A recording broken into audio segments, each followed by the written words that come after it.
Katulad po ng katotohanan na wala tayong ginawa para maligtas tayo, ganon din po, wala tayong maaring gawin na masama para matanggal ang kaligtasan natin. Uulitin ko po, kung paano wala tayong ginawa para maligtas tayo, ganon din po naman, wala tayong pwedeng gawin para maalis ang kaligtasan na yan.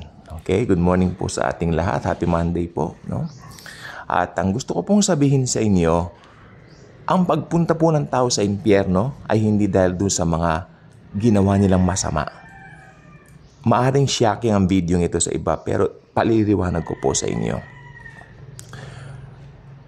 Naligtas tayo dahil sa biyaya ng Diyos. Sinugo niya kanyang bugtong na anak, tulad ng sinabi ng John 3:16, alam naman po natin yan, a very well-known verse, pero sana yung verse hindi lang memoryado, bagkus maging buhay sa ating mga kalooban at kaisipan. Kasi ganito yan eh.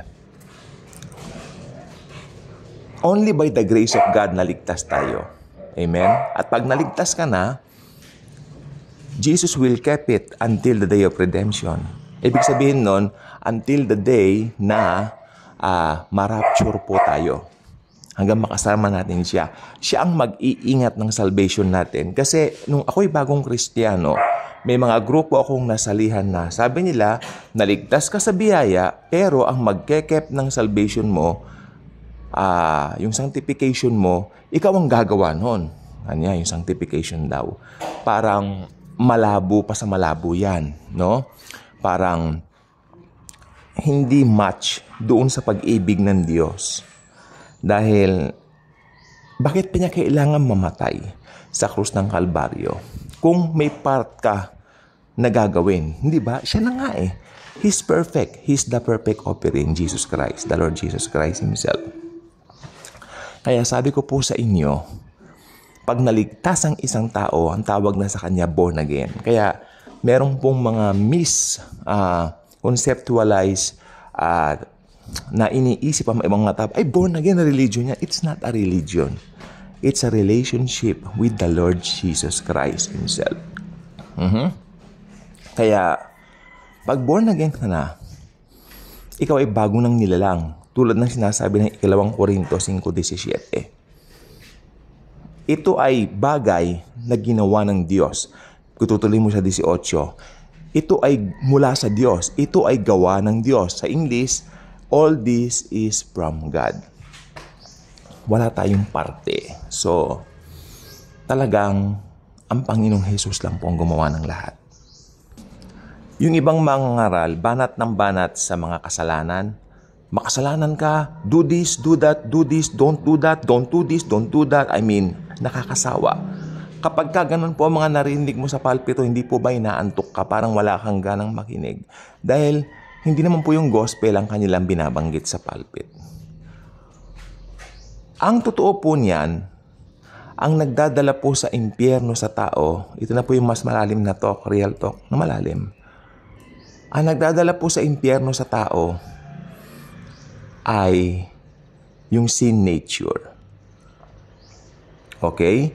Gumagawa ng masama ang tao kasi makasalanan siya. Amen? Hindi yung nagiging makasalanan siya kasi gumagawa siya ng masama. Nagets niyo po ba? Ulitin natin. Gumagawa ng masama ang tao dahil makasalanan talaga siya by nature.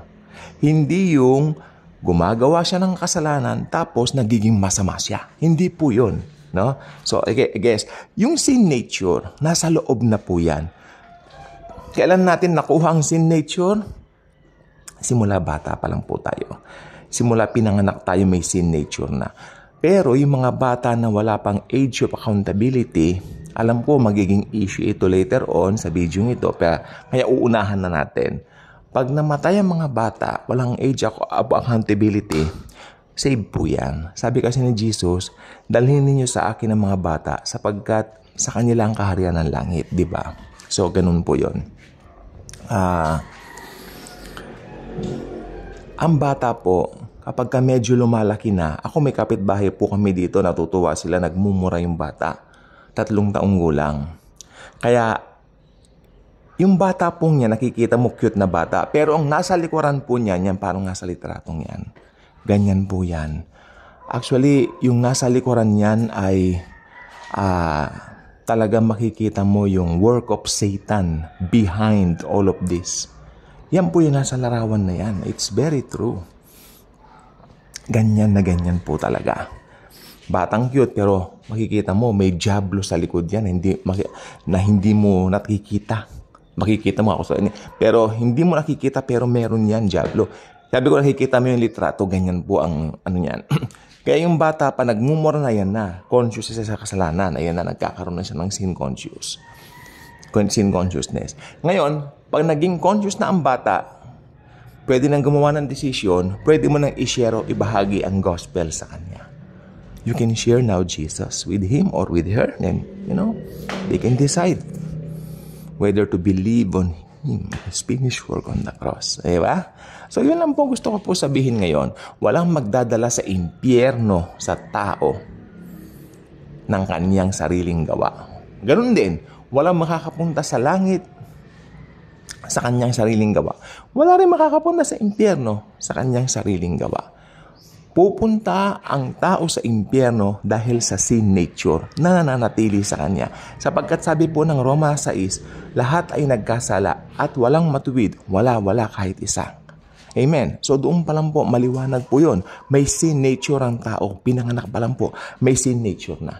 Kaya pag namatay ang tao without believing in the Lord Jesus Christ, mapapahamak yan sa impyerno forever. Amen?